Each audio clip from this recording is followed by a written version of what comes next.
Aquaculture is rapidly expanding across the globe, transforming how we produce seafood. Here we see modern fish farming operations shaping our aquatic landscapes. As demand for fish rises, innovative techniques and dedicated workers are at the heart of this industry's growth. But with expansion comes new environmental challenges. Fish farming can provide sustainable food sources, yet it also raises questions about habitat impacts, water quality, and ecosystem balance. For environmental science students, understanding these impacts is essential. Scientific rigor and critical thinking are key to evaluating aquaculture's true effects. In this video, we'll explore the environmental footprint of aquaculture, examining both the benefits and the risks as the industry evolves.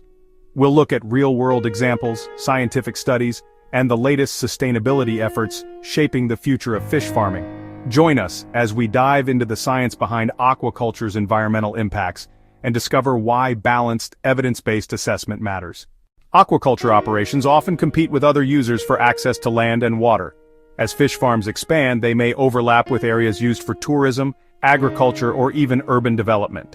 In densely populated regions like Hong Kong and Singapore, limited coastal space means aquaculture must coexist with shipping lanes, recreation, and city infrastructure. In China and the Philippines, rapid growth of fish and shrimp farms has sometimes led to the conversion of agricultural land and mangroves, affecting local farmers and ecosystems. These changes can create conflicts between aquaculture operators and traditional land users, as well as with communities that rely on tourism or natural resources for their livelihoods. For example, the development of fish ponds in rural areas may reduce available land for rice farming or disrupt access to fresh water supplies. In some cases, aquaculture can also impact navigation and recreational activities, leading to disputes over water use and environmental concerns. Balancing the needs of aquaculture with those of other users requires careful planning and cooperation to minimize conflicts and ensure sustainable development. Mangrove forests are vital coastal ecosystems providing habitat, storm protection, and carbon storage. Yet, they have faced significant losses over recent decades, often linked to expanding aquaculture. Studies show that between 1980 and 2000, Southeast Asia lost up to 35% of its mangroves, with aquaculture, especially shrimp farming, being a major driver. In Ecuador, nearly 70% of mangrove deforestation from 1969 to 1999 was attributed to shrimp pond construction, transforming vast coastal areas. In Thailand, government policies and global demand for shrimp led to rapid mangrove conversion, but recent years have seen restoration efforts and stricter regulations. In Africa, mangrove loss has been less severe, but aquaculture is expanding.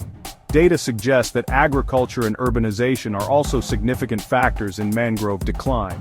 Not all aquaculture leads to mangrove loss. Sustainable practices such as integrated mangrove aquaculture systems can help protect and even restore these ecosystems. Recent research highlights the importance of local context. The drivers of mangrove loss vary by region, and effective solutions require collaboration between scientists, communities, and policymakers. The relationship between aquaculture and mangrove loss is complex. While aquaculture has contributed to deforestation, it can also be part of the solution when managed responsibly, supporting both livelihoods and ecosystem health. Aquaculture relies heavily on water, both for the fish and for maintaining healthy environments. Water is used in ponds, tanks, and cages, and is often drawn from rivers, lakes, or underground sources. In the United States, most aquaculture farms use fresh water from surface or groundwater sources. Large reservoirs and irrigation systems are often needed to support these operations.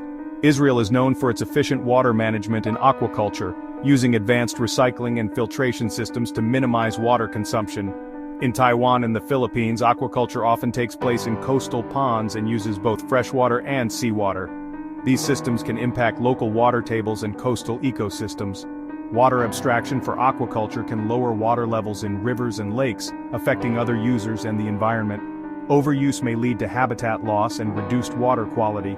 Sustainable aquaculture practices aim to reduce water consumption and protect natural resources, ensuring a balance between food production and environmental health.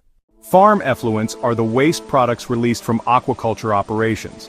These effluents often contain uneaten feed, fish waste, and chemicals, which are discharged into surrounding water bodies. Nutrients such as nitrogen and phosphorus are major components of these effluents. While essential for aquatic life, excessive amounts can disrupt the natural nutrient balance in the ecosystem. Over time, the accumulation of nutrients leads to a process called hypernutrification. This can be visualized as a timeline where increasing nutrient levels gradually impact water quality and ecosystem health. Scientists regularly test water quality to monitor nutrient concentrations. These tests help identify early signs of environmental stress and guide management practices to reduce pollution. When nutrient levels become too high, they can trigger algal blooms. These blooms reduce oxygen in the water, harming fish and other aquatic organisms. Eutrophication is the result of this nutrient overload. It causes rapid growth of plankton and algae, which can block sunlight and further deplete oxygen, leading to dead zones in aquatic environments. Managing farm effluents and controlling nutrient discharge are essential steps to protect water quality and maintain healthy aquaculture systems. As we have seen, aquaculture can have significant environmental impacts, from habitat loss to water quality changes. Understanding these effects is essential for making informed decisions. Scientific assessment helps us balance food production with the protection of our ecosystems. By applying research and monitoring, we can reduce negative impacts and promote healthy aquatic environments. Together, we can support sustainable aquaculture and protect our planet for future generations. Thank you for watching.